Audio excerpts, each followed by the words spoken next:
101 anos se passaram e a mensagem das aparições de Nossa Senhora de Fátima continua atual, atraindo milhares de pessoas de todo o mundo.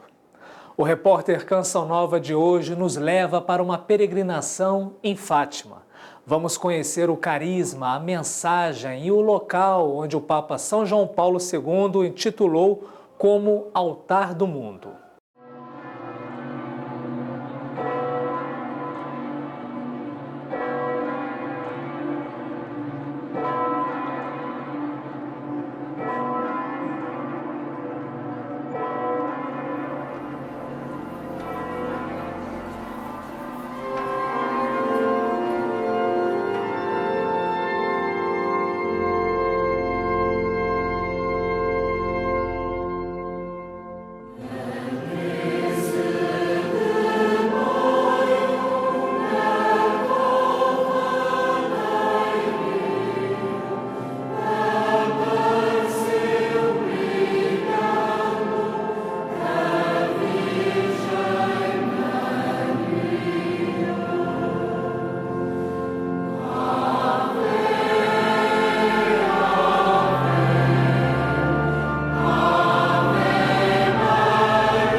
Não sei o que é que Nossa Senhora tem, que quando aparece a imagem dela, a imagem de Nossa Senhora de Fátima, toda a gente se sente atraída, mesmo aqueles que não têm fé.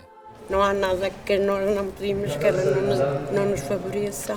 Traz a Fátima é a minha família por um lado e outro lado a fé. As nossas devoções é que nos faz trazer aqui e as nossas alegrias das devoções e os nossos agradecimentos a ela. We want to thank her for all the blessings, miracles, for sure, a lot. And she's wonderful, she's a loving mother. É fé. Fé é minha esposa e pronto. E é isso que nos traz aqui neste mundo, em pé. A fé é o que nos salva, não é? A fé e a penitência que a gente faz à Nossa Senhora, o pedido que a gente faz para ser aceito.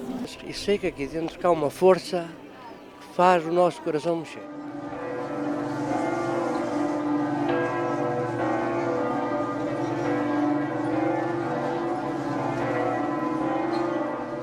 Às vezes é mais fácil as pessoas aproximarem-se através da mãe, não é?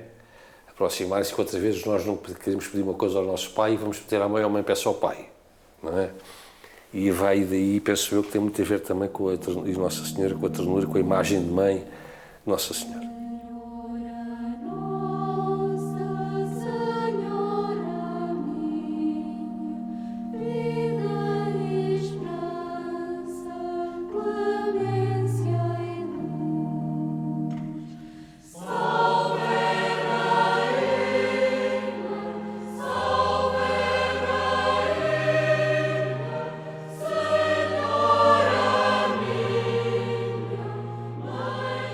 O peregrino de Fátima vem em busca do colo de Maria, vem à procura deste abraço incondicional que a mãe dá a um filho.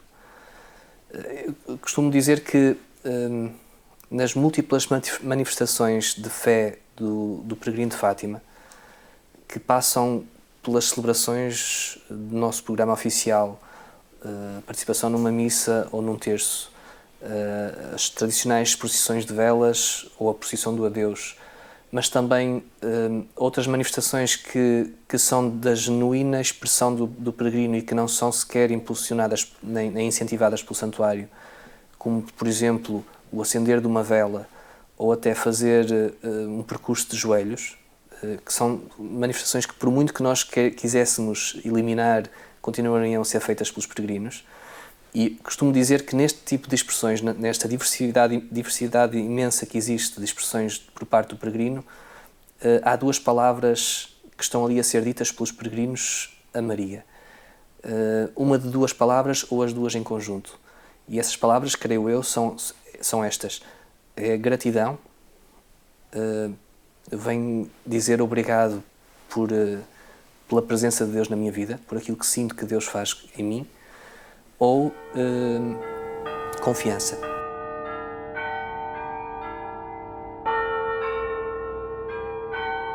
E o número desses peregrinos que vêm aqui para pedir e agradecer é surpreendente. No ano passado, em que se celebrou o centenário das aparições, a multidão surpreendeu as expectativas mais otimistas. 9.400.000 pessoas estiveram aqui. E de onde vêm esses peregrinos? De pelo menos 109 países, seja em grupos organizados, seja de maneira individual. E o que também impressiona é que a origem desses grupos tem sido cada vez mais diversificada, o que confirma que a mensagem deixada por Nossa Senhora aos 3 pastorinhos aqui em Fátima há 100 anos é universal e permanece mais atual do que nunca. Na última década, aquilo que de facto marca, creio eu, é um aumento muito significativo de peregrinos vindos da Coreia, vindos das Filipinas, da Índia, de países do Japão até, de países que tradicionalmente não são até conotados com o catolicismo, mas que trazem grupos muito significativos em termos de número a este santuário. O centenário das aparições de Nossa Senhora em Fátima manifesta e concretiza aqui na nossa sociedade portuguesa, nos meios de igreja, com certeza, mas até alargando, aquilo que tem sido uma característica da nossa história nestes séculos que já leva. Não é por acaso que no Portugal dos começos se falava em Terra de Santa Maria. A Terra de Santa Maria era mais aquela região entre a Feira e o Porto, mas depois alargou-se ao conjunto do território e assim se tem intitulado. Tem intitulado porque há efetivamente uma grande coincidência de sentimentos entre o povo português e a Mãe de Cristo, com tudo aquilo que ela manifesta de proximidade, de proteção, de intercessão. E não é também por acaso que as várias épocas da história portuguesa estão de alguma maneira ligados a um ou outro aspecto da teologia e da devoção marianas. Quando falamos em Mensagem de Fátima, nos referimos a 3 ciclos distintos de aparições. O primeiro se dá em 1916, com as 3 aparições do anjo a Lúcia, Francisco e Jacinta. Este ciclo é considerado uma preparação para os encontros com Nossa Senhora no ano seguinte. O anjo pede orações e sacrifícios. O segundo se refere às 6 aparições de Nossa Senhora aos 3 pastorinhos na Cova da Iria em 1917, de maio a outubro, sempre no dia 13 de cada mês, exceto em agosto, que foi nos Valinhos no dia 19. Nessas aparições, Nossa Senhora pede que se reze o terço para obter o fim da guerra e a paz no mundo. Revela que Francisco e Jacinta teriam uma vida curta e que, através de Lúcia, Deus queria estabelecer no mundo a devoção ao seu Imaculado Coração. Mostra uma visão do inferno, anuncia o fim da guerra e um conflito maior se a humanidade não deixar de ofender a Deus. Pede oração pelos pecadores e a construção de uma capela. Por fim, se revela como a Senhora do Rosário, promete o triunfo do seu Imaculado Coração e realiza um milagre, que ficou conhecido como o Milagre do Sol. Já no último ciclo, as aparições se dão somente à irmã Lúcia. No dia 10 de dezembro de 1925, a aparição de Nossa Senhora acontece no convento em Pontevedra, na Espanha. ocasião em que a Virgem Maria pede a devoção dos primeiros 5 sábados. No dia 15 de fevereiro de 1926, aparece o Menino Jesus no mesmo convento. E em 13 de junho de 1929, desta vez no convento em Tui, Lúcia tem a visão da Santíssima Trindade e a Virgem Maria pede a consagração da Rússia ao seu Imaculado Coração. Na última aparição na Cova da Iria, em outubro de 1917, os milhares de pessoas que estavam no local presenciaram o milagre que Nossa Senhora havia prometido. Naquele dia, depois de uma forte chuva, o sol surgiu girando no céu em movimentos de zigue-zague, com luzes coloridas. Os relatos da época referem várias curas milagrosas entre os presentes. Ainda hoje, é comum encontrar em Fátima pessoas que conviveram com quem presenciou o milagre. Ele tinha essa alegria de dizer que tinha estado aqui. Tinha visto o milagre do sol e a maneira como ele contava era assim um bocadinho drástica. Neste sentido que julgavam que iam morrer. E então as pessoas rezavam, pediam perdão a Deus. Aquilo foi assim bastante doloroso. Ao mesmo tempo também uma alegria. Mas como eles não sabiam o que estava por trás deste acontecimento, deste fenómeno, portanto eles julgavam que de facto seria o fim da vida. Mas depois de ter passado esse fenómeno, eles contavam com muita alegria o terem visto, portanto, esse fenómeno. E eu ouvia de contar, não só ele, o meu pai, mas de muitas pessoas. Lembro de ouvir contar uma pessoa longe daqui, de Viseu, que estava lá em Viseu, que é uma distância bastante grande, e que viu algo de estranho que a impressionou também. Portanto, uma espécie de ressonância do que estavam a ver aqui. Evidentemente que isso foi muito falado. E eu ouvia muita vez a falar do milagre do sol, e várias pessoas como, eu estive no milagre do sol, ou o meu pai esteve no milagre do sol, falavam disto com muita alegria.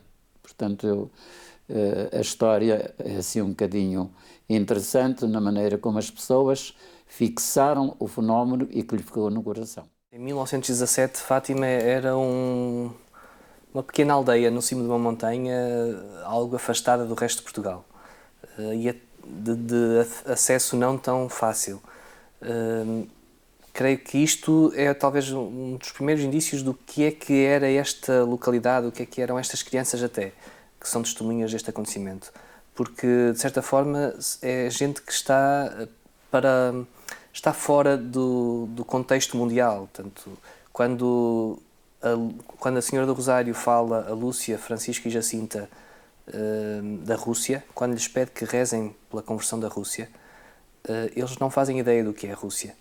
Eles pensam que a Rússia é uma senhora malvada que os assustava muito porque era preciso rezar muito por ela.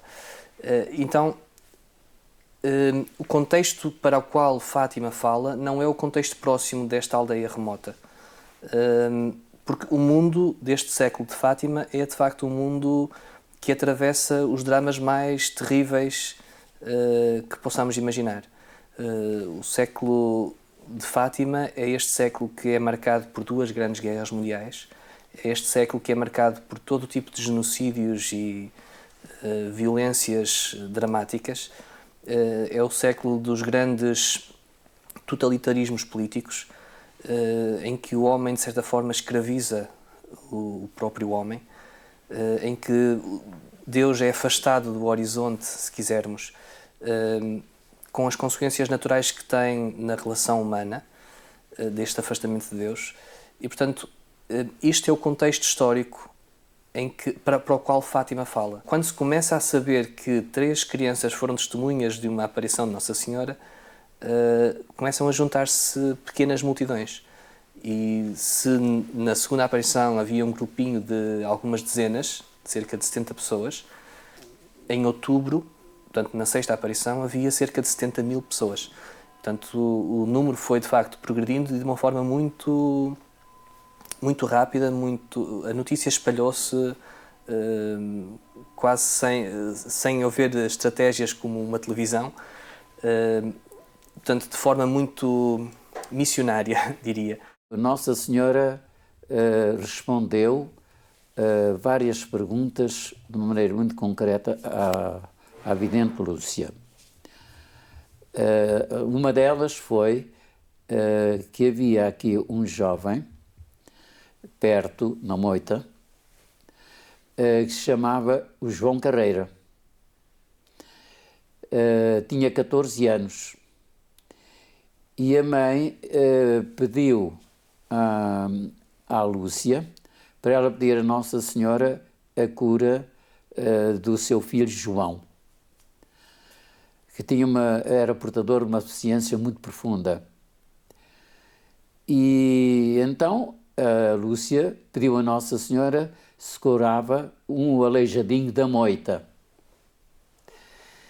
E Nossa Senhora respondeu-lhe assim: curo ou vou-lhe dar um meio se governar. Ele que reza o terço em família. Ele sentiu assim umas melhoras, não foram assim muito acentuadas, mas sentiu umas melhoras de forma que podia-se movimentar por ele próprio também. E quando necessitaram de ter alguém aqui na capelinha que estivesse de vigia, que acompanhasse, e até inclusive os peregrinos, foram bater à porta da mãe e a mãe ficou toda contente em terem escolhido o filho. Esteve aqui cerca de 40 anos. Estou-me a recordar de um outro caso, e foi o primeiro pedido que a Lúcia pediu a Nossa Senhora, foi este: se curava um homem entrevado que estava aqui um bocadinho distante. Isto é para mostrar que o Nosso Senhor conhece a cada um de nós, pessoalmente. E respondeu: ele que se converta. Ele que se converta. E vai sentir melhoras durante um ano. Uma outra pessoa, já de uma certa idade, que estava a dar muito trabalho às pessoas, uma dessas pessoas de família ou conhecidas vieram pedir à Lúcia para pedir a Nossa Senhora se o curava ou o levava mais depressa para o céu. E Nossa Senhora respondeu: levo para o céu, mas não tenham pressa. Eu bem sei quando é que eu hei de vir buscar. Isto é uma chamada de atenção para muita coisa, não é? Eu diria que os primeiros peregrinos de Fátima são os 3 pastorinhos, que depois de serem testemunhas deste primeiro evento, em maio de 1917, passam a olhar para a covadeiria como um lugar fundador de um compromisso assumido. No fundo é isto que nós fazemos com os santuários. Os santuários são memoriais da presença de Deus. Pois a covadeiria, para aquelas 3 crianças, mesmo sem ter tido qualquer tipo de transformação, mesmo que o lugar não tenha mudado no dia seguinte, portanto não havia nenhuma marca de que Nossa Senhora ali tivesse aparecido no dia seguinte, mas a covadeiria já não era a covadeiria do dia anterior, porque a presença de Deus, daquele acontecimento que marca a presença de Deus naquele lugar, fez com que o seu olhar também se transformasse. E, portanto, os primeiros peregrinos de Fátima são essas 3 crianças que passam a ir àquele lugar para buscar este memorial da presença de Deus. Dizer que estão comprometidos com aquilo que lhes pediram, dizer que estão agradecidos por terem recebido aquele dom. No fundo, aquilo que todos os peregrinos fazem quando vão a um santuário. Mostrar a sua gratidão e mostrar a sua confiança. Assim como Francisco, um rapazinho, se dedicou à contemplação, mesmo à renúncia, ao sentido dos outros, na idade é um estímulo. Por seu lado, a Jacinta, feminina, mais comunicativa, amiga de dar aos outros, é também um símbolo da caridade, do desenvolvimento, da comunhão dos bens materiais, etc. A Lúcia foi mais contemplativa porque viveu num convento. E, portanto, assim, à primeira vista, pode parecer que não tem tanta força dentro de si, ou no seu ambiente, para a canonização. Mas é também um modelo para os contemplativos, para aqueles que optam por uma clausura, uma vida monástica, uma vida de uma comunidade mais restrita. Mas a Lúcia, não só pelo escrever, mas como eu acompanhei muito de perto, pela sua maneira de ser, nunca abandonou o mundo, nunca se divorciou dos problemas. Ela via mesmo na sua ótica os problemas políticos, os problemas económicos, os problemas sociais. Portanto, eu também sou favorável a que um dia a irmã Lúcia possa ser canonizada. São pontos de referência, são sinais.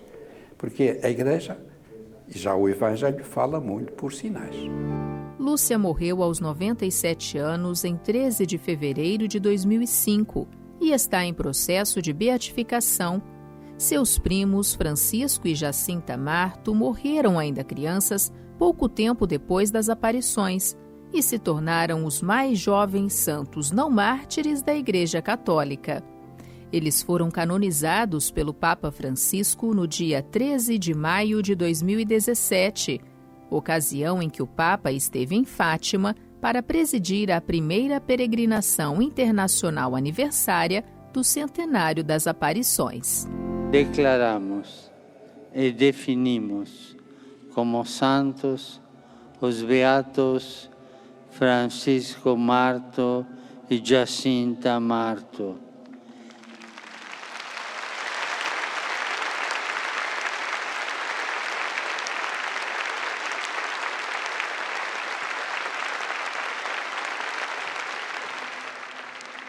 E inscrevemos-los no catálogo dos santos, estabelecendo que em toda a Igreja sejam devotamente honrados entre os santos, em nome do Pai, e do Filho, e do Espírito Santo.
Eu diria que nas grandes celebrações houve 3 aspectos, ou 4 aspectos que me chamaram particularmente a atenção. Por um lado, o silêncio. Quando o Papa chegou ao santuário, ter feito aquela oração prolongada em silêncio e sendo acompanhado pela multidão, uma enorme multidão toda em silêncio, foi algo marcante, algo a que não era possível ficar indiferente. Como também não foi possível ficar indiferente àquele grito, àquela exortação do Papa, nas palavras que nos dirigiu, quando disse que temos mãe, e sublinhou, temos mãe, foi algo que tocou profundamente, tocou-me a mim e creio que tocou todos os peregrinos presentes.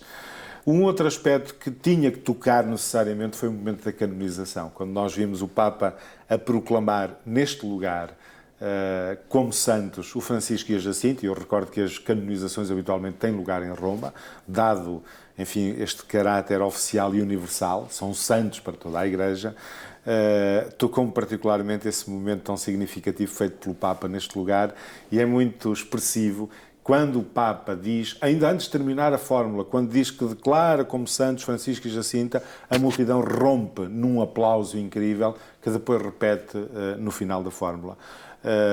Tudo momentos que marcaram muito especialmente do ponto de vista das celebrações e, claro, a procissão do adeus, ver o Papa também de lenço na mão a fazer o adeus a Nossa Senhora, são apenas 4 momentos dos tantos momentos que podia identificar como marcantes.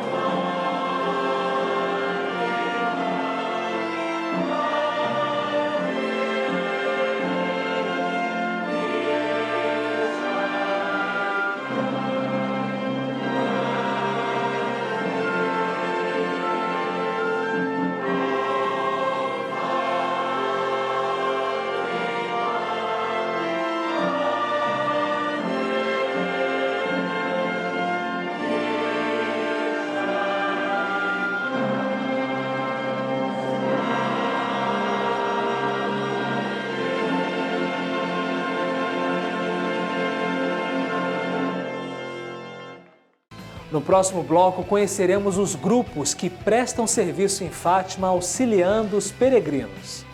O movimento da Mensagem de Fátima é um deles. Ajudar os peregrinos a pé faz parte desta missão.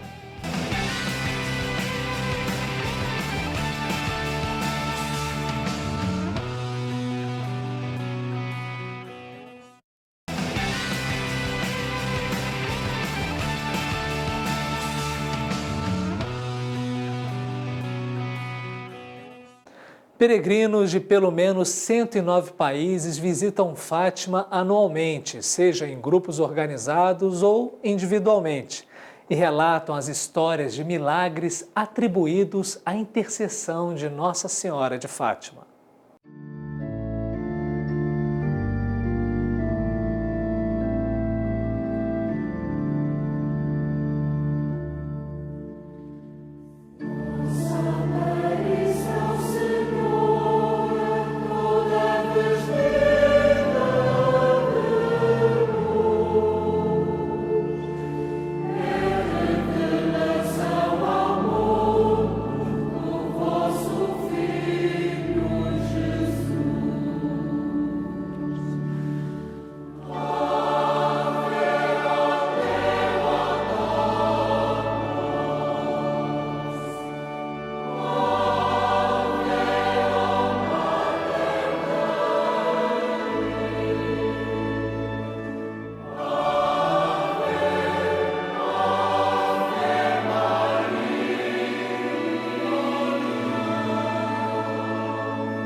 Sem dúvida que um dos estudiosos maiores de Fátima, o padre José Maria Alonso, chamava a devoção ao Imaculado Coração de Maria a alma da mensagem de Fátima.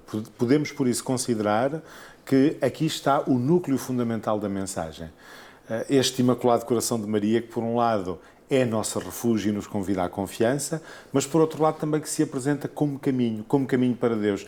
E é interessante notar que isso nos ajuda a perceber toda a dinâmica dos outros conteúdos da mensagem de Fátima. É uma mensagem de inspiração cristã, mas com os pés na terra. Pede para rezarmos, pede para nos convertermos, pede para fazermos justiça, para buscar a paz e aponta para uma coisa que nos incomoda, que é a penitência, é a reconciliação, é o arrependimento. Todas essas coisas podem parecer negativas, mas na perspectiva da mensagem de Fátima tem muita força. É um motor que leva à conversão. É uma mensagem de oração e penitência. É preciso ter a penitência. Não é só a penitência sacrifícios, não é voluntários, não é? Mas aquela penitência que nos leva ao cumprimento do dever. E cada um no seu estado em que se encontra e na sua vocação que tem. Por isso, acho que podemos dizer que a oração e a penitência é muito importante para chegarmos a uma verdadeira conversão para Deus. Também costumo dizer que Fátima não traz coisa nova. Fátima traz a boa nova. E isto faz toda a diferença. O peregrino de Fátima vem beber do Evangelho no colo da mãe. Vem ser catequizado, se quisermos, da forma mais simples, diversa que possa existir, mas percebendo que este lugar, de alguma forma, lhe fala do Evangelho, do núcleo do Evangelho. Fátima é, de certa forma, um carisma, é uma forma de viver o Evangelho. Assenta em algumas atitudes-chave que o Evangelho nos propõe, como, por exemplo, o dom de si, oferecer a vida em sacrifício pelos outros, ao jeito de Jesus. O olhar constantemente voltado para Deus. E aqui se enquadra, por exemplo, o convite à adoração, o convite à oração do Rosário, mesmo a devoção dos primeiros sábados, no sentido em que há um ritmo em que, uma vez por mês, nós marcamos um dia consagrado a voltar o olhar para Deus, através do Imaculado Coração de Maria. Portanto, é uma proposta de vida, de vivência do Evangelho, sublinhando estes traços muito específicos. E é uma proposta para o nosso tempo. Ou seja, não é uma proposta desligada do nosso contexto, é precisamente focada no nosso contexto. Porque o mundo já não tem o olhar voltado para Deus, então aquilo que é pedido à Igreja é que encha os olhos de Deus. Porque o mundo já não se compromete com o cuidado do mais frágil, aquilo que é pedido à Igreja é que se comprometa com o sacrifício, com o dar-se completamente, até ao extremo, até ao fim, se for preciso, pelo cuidado do mais frágil.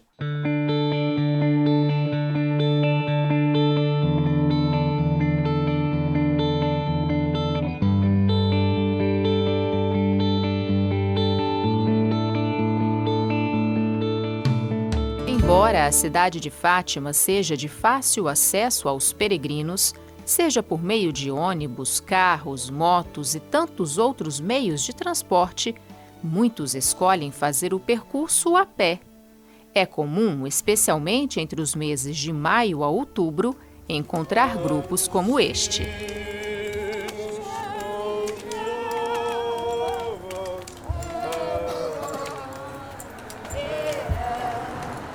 Fazer esta experiência, a primeira vez que vim foi sozinho, agora em grupo. Mais do que fazer quilómetros, é peregrinar verdadeiramente. Sobretudo termos momentos em que pensamos na vida, porque uma peregrinação sem oração e sem reflexão é maratona, atletismo apenas. E é isso que nós não queremos aqui. A experiência tem sido fantástica, porque existe uma interajuda entre todos. Parece que nos conhecemos desde que nascemos e todos se preocupam uns com os outros, com como é que tu estás, como é que tu vens, esperamos uns pelos outros. Isso está a ser interessante. A minha experiência está a ser... Não é bem aquilo que eu estava à espera. Eu pensava que não era tão difícil. Pensava que... és magrinha, tens um bom caminhar, chegas lá no instante, mas não. É necessário ter mesmo vontade e ter mesmo bastante fé para lá chegar. Peregrinar é também passar a vida, pensarmos na vida e falar da vida, uns com os outros. Vamos falar dos problemas da família, do trabalho, das diversas dimensões em que as pessoas se vão ocupando, e é muito bom percebermos isso. As pessoas abrem-se, não são só os pés que se abrem, mas são os corações que se abrem. Ao longo desses 100 anos, surgiram muitos grupos que prestam serviço em Fátima. O movimento da Mensagem de Fátima é um deles. Ajudar os peregrinos a pé faz parte da sua missão. O movimento conta com várias instituições para realizar um trabalho de apoio na estrada. Nos postos de assistência que coordenam, os peregrinos encontram desde serviços de enfermagem até banho e alimentação. Quando fui convidado para este movimento, o que mais me impressionava na altura, em 1987, foi ver os peregrinos descalços. Isso metia-me uma confusão muito grande, uma dor, está a perceber? Uma dor. Eu dizia-lhe assim, mas vocês não têm dinheiro ou o que é que se passa? Não, nós queremos oferecer este sacrifício a Nossa Senhora.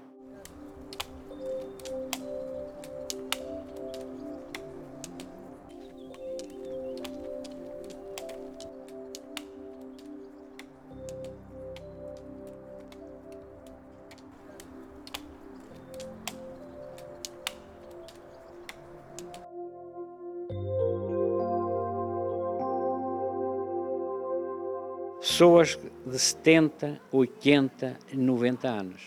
Isto nos anos de 1987 até 2000, o peregrino foi-se renovando.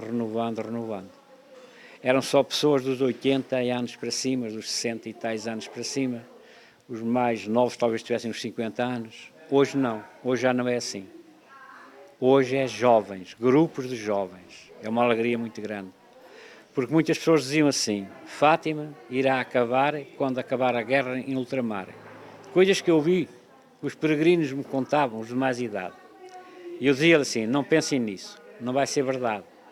Esta é a nossa geração, mas vai vir nova geração e os jovens vão tomar o gosto que vocês têm de fazer as vossas peregrinações, ou que seja em maio, ou que seja no mês de agosto, ou que seja no mês de outubro. E é verdade. Os peregrinos também encontram apoio da Associação dos Servitas de Nossa Senhora de Fátima. Este foi o primeiro corpo de voluntários constituído em 1924. Se ler as memórias da irmã Lúcia, na descrição do mês de setembro de 1917, já aparece lá a uma certa altura que ela diz que havia uns senhores que nos ajudavam, que nos encaminhavam e que ajudavam os peregrinos com mais dificuldades. E essas pessoas foram os primeiros servitas. E o que é que nós fazemos? Nós servimos. Servimos os peregrinos, servimos Nossa Senhora na pessoa dos seus peregrinos. Os serviços da associação no santuário abrangem vários setores, como confissão, informação e acolhimento, atividades no recinto e capelinha, admissão e retiro de doentes, lava-pés e posto de saúde. A experiência humana e cristã aqui no serviço. Nestes serviços de saúde, não sou os únicos que eu desempenhei, já fiz outros serviços que os servitas fazem, mas há bastantes anos que estou aqui no serviço de saúde, que não era nada a minha vocação inicial, nunca pensei que viesse parar aqui e estou aqui já há bastantes anos. É lidar com duas coisas que são muito fortes na mensagem de Fátima, que é o sentido do sofrimento e o sentido de Cristo. E o que é o principal que nós procuramos fazer, dentro dos serviços todos, é acolher os peregrinos. Nós procuramos, às vezes com o cansaço e com tudo, com o fim no dia 13, já depois de uma série de coisas, às vezes já não é tão fácil. Mas o que nós procuramos é... Nós não atendemos utentes. Percebe? Uma coisa é você vai a um hospital ou vai a uma repartição pública e atendem um utente. Nós acolhemos peregrinos. E acolher peregrinos é sempre que possível ter um sorriso para falar com eles. Sempre que possível ter disponibilidade interior para sair de nós próprios e para os ouvir. Porque muitas das coisas que os peregrinos que vêm aqui a Fátima, e sobretudo os que vêm aqui a nós, e especialmente nos serviços de saúde, são pessoas que às vezes estão sozinhas, sobretudo as que vêm para a benção dos santos, para a admissão dos doentes. Pessoas que às vezes não têm com quem falar. E isso é uma coisa que é muito importante, darmos um bocadinho de atenção e dar uma palavra às pessoas e ouvi-las, sobretudo. Como bem sabemos, a esmagadora maioria daqueles que aqui vêm pedir, e alguns vêm aqui pedir todos os anos, e outros todos os meses, alguns que eu conheço há décadas, a virem aqui regularmente pedir o mesmo, regressam a casa sem a cura. Porém, retornam. Mas ainda mais impressionante, ainda mais comovente, são aqueles casos com quem conversei várias vezes, que me dizem, não, eu não venho pedir a cura. Não venho pedir a cura, então não quero a cura da sua doença. Mas, se Deus me quiser curar, ficarei muito contente. Mas não é isso que eu venho pedir. Eu venho pedir que Deus me ajude a aceitar esta minha condição de doença. E que ajude a que eu seja capaz de pegar no sofrimento que ela tem e de lhe oferecer. E Ele, com este sofrimento, junto com os méritos da sua própria paixão, faça o bem que entender. Converta, toque o coração dos homens. Essa é uma proposta característica de Fátima. E essa proposta de Fátima é uma proposta do Evangelho, não é? Portanto, encontrar gente assim muda a vida. E a propósito da religiosidade popular, eu vou-lhe contar uma coisa que se passou comigo e que nós aprendemos, antes disso, nós aprendemos imenso aqui com as pessoas. Sabe? Nós saímos das nossas casas, vimos para aqui 2 ou 3 dias para ajudar, para trabalhar. Mas aquilo que nós damos, comparado com o que recebemos, é absolutamente insignificante. Absolutamente insignificante. Os testemunhos das pessoas, da fé das pessoas, às vezes da simplicidade das pessoas, é uma coisa extraordinária. Mas isto que eu ia contar passou-se, no princípio dos anos 80, final, que havia, na parte dos serviços, na altura havia um serviço independente que era o serviço chamado Serviço das Promessas, em que havia um grupo de servitas e lá em cima, ao Alta Cruz Alta, em que estavam a tirar uma barraca onde posiam umas proteções nos joelhos e nos pés das pessoas que iam fazer a promessa a pé, e estava um servita, uma vez que calhou-me a mim, estar ali ao princípio da passadeira a acompanhar as pessoas. E a tirar, às vezes, alguma dúvida, porque tínhamos, às vezes, um padre para acompanhar. E um dia aparece-me um rapaz, um homem, que ia começar a promessa de rastos. E que é uma coisa que se evita sempre pelo espetáculo que dá ou que poderá dar, evita-se, procura sempre convencer a pessoa a transformar essa promessa, falando com padres, uma promessa de joelhos ou de outra coisa qualquer. Que aos olhos do Nosso Senhor terá o mesmo valor. E é verdade. Mas eu estava com esta conversa com o rapaz e o rapaz olha assim para cima para mim e diz: "Mas uma coisa, eu andei 2 anos a rastejar em África por causa dos terroristas. Eu agora não posso ir rastejar um bocadinho por causa de Nossa Senhora." Eu calei e acabou. Mas pronto, isto para perceber. Entretanto, as coisas foram evoluindo e este tipo de promessas há menos. Mas há sempre aflições e nós temos, nos nossos momentos de aflição, recorremos sempre a isto. Mas não quer dizer que há as pessoas que venham só a Fátima só para pagar promessas só por causa das aflições. Há muita gente que vem a Fátima para rezar. Há pessoas que eu já me disseram, várias pessoas que eu acompanhei e que são também extraordinárias, que vêm a Fátima e fazem a passadeira todos os joelhos para a conversão dos pecadores, porque Nossa Senhora pediu sacrifício pela conversão dos pecadores, e fazem isso. Ao contrário de outras aparições marianas, em Fátima nós temos uma verdadeira espiritualidade, e é nessa espiritualidade que todo este conjunto de práticas devocionais ganham sentido, eu diria que ganham sentido pleno, não já como gestos avulsos, mas como gestos que indicam uma relação com Maria, uma relação com Deus.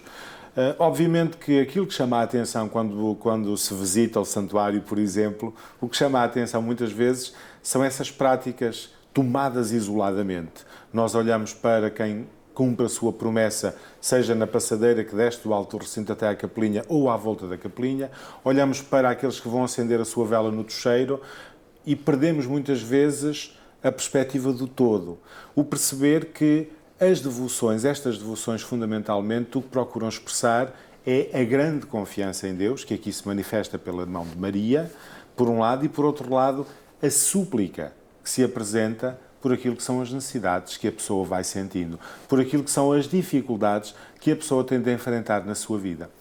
E é a partir daqui, é esta luz que nós percebemos essas práticas, não como elementos isolados, não como elementos mágicos que resolvam a situação, mas fundamentalmente como expressão dessa enorme confiança em Deus, que está sempre atento àquilo que são as nossas necessidades, àquilo que são os nossos dramas, os dramas que vamos vivendo em cada dia.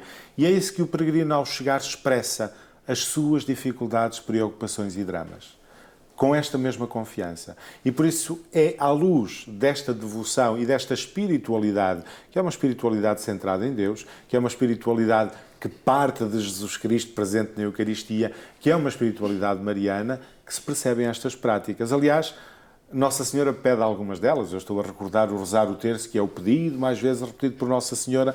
Também aí não se trata de algo isolado, mas de algo que se percebe neste contexto, como expressão de oração, de quem coloca Deus no centro da sua vida e quem, através de Maria, procura caminhar para Deus.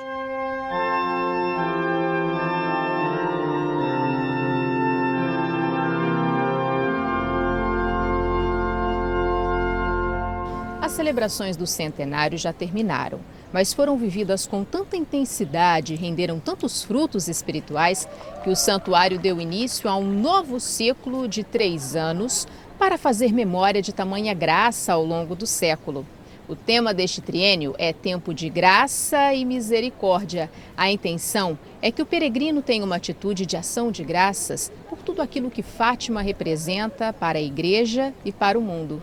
Uma proposta muito interessante para esse tempo é o itinerário do peregrino, um percurso espiritual que o peregrino que visita este santuário pode percorrer. Vamos lá?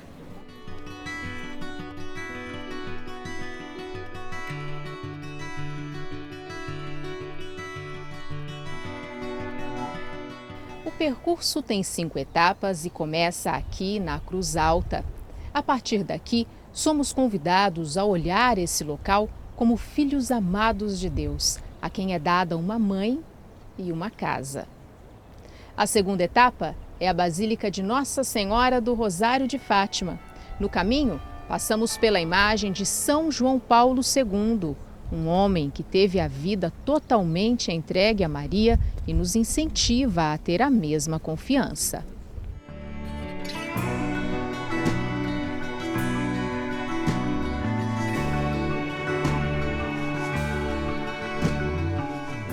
Mais adiante, o pedaço do Muro de Berlim nos lembra que Deus pode derrubar todos os muros.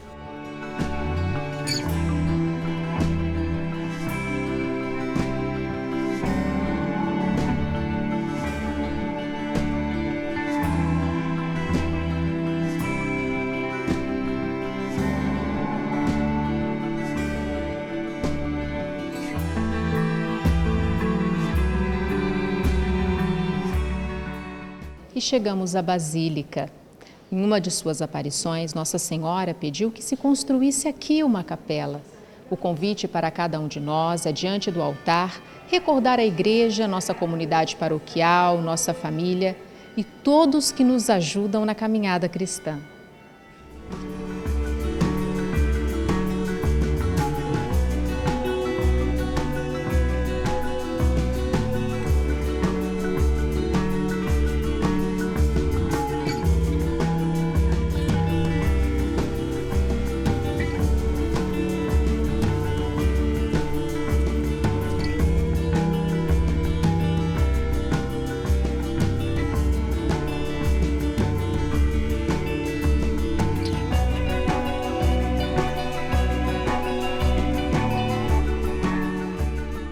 E o nosso destino agora é a Capelinha das Aparições.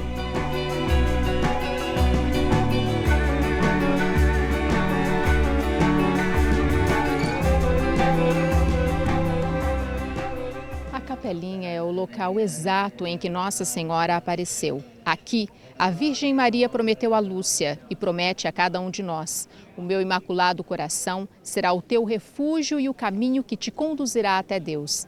Neste local, rezamos o terço e confiamos a Nossa Senhora todas as nossas intenções.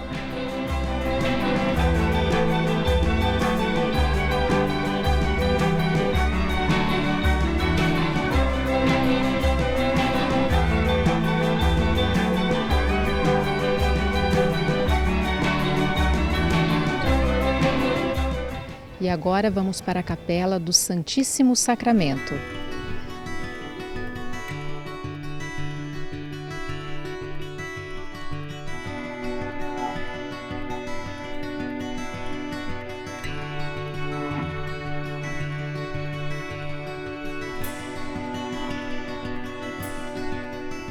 aqui é um local de recolhimento e adoração.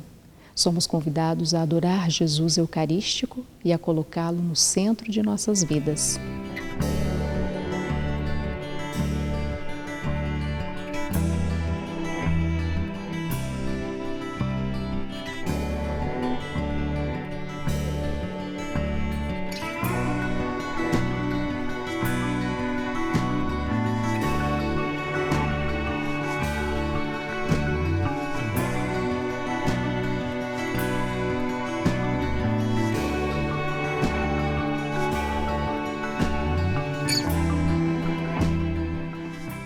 E chegamos ao final do nosso percurso, à porta principal da Basílica da Santíssima Trindade.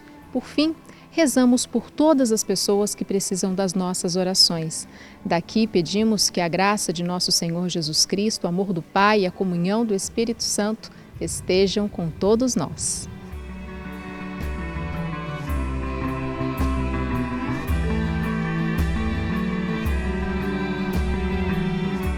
Aljustrel e Valinhos também são locais de peregrinação.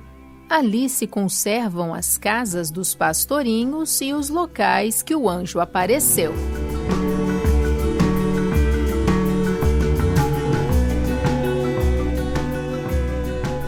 Não confundam uma peregrinação a Fátima com uma excursão. Porque muitos ainda dizem, vamos a Fátima fazer uma excursão. A Fátima fazemos uma peregrinação, que é diferente, cada coisa tem o seu sentido, o seu lugar, não é? Que a mensagem de Fátima chegue o mais possível às pessoas livres que queiram aceitar, que tenham oportunidade de conhecer e que tenham a força de vontade de aderir para que as comunidades, os grupos, as pessoas, as famílias, as instituições tenham esse sentido do outro, sentido de comunidade, de comunhão, de partilha, de entreajuda para que haja paz. Quando nós ouvimos falar de Fátima, nós pensamos fundamentalmente em algumas questões, e eu estou a pensar em duas em concreto, a questão do segredo, a questão da consagração, se está feita, se não está feita, como Nossa Senhora pediu. Eu, em relação a isso, o que posso dizer, e aquilo que gostaria de acrescentar, é que quando olhamos para Fátima, olhemos para o fundamental.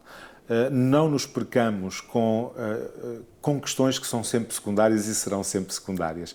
Olhemos para o fundamental. E o fundamental é o acolher a promessa de Nossa Senhora, o meu Imaculado Coração será o teu refúgio e o caminho te conduzirá até Deus, e deixar-nos conduzir pela mão de Maria, precisamente até esta comunhão com Deus, a que ela convidou o Francisco e a Jacinta, hoje santos, a serva de Deus Lúcia de Jesus, como nos convida a cada um de nós. Imaculado Coração de Maria, como o Imaculado Coração que nós todos devemos readquirir na graça de Jesus Cristo.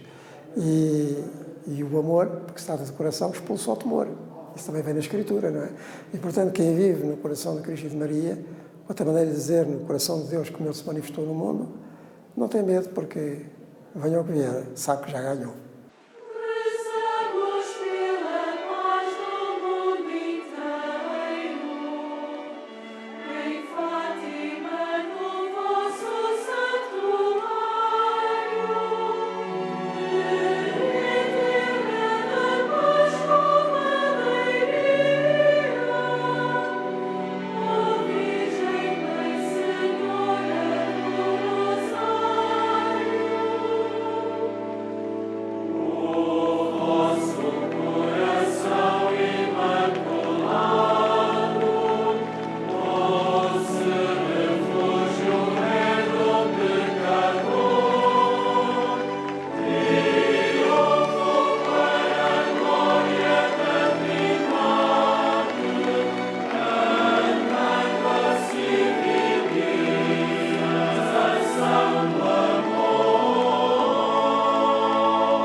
Que vontade de conhecer este lugar, não é mesmo? Eu fico aqui imaginando a profunda paz e a presença palpável de Maria.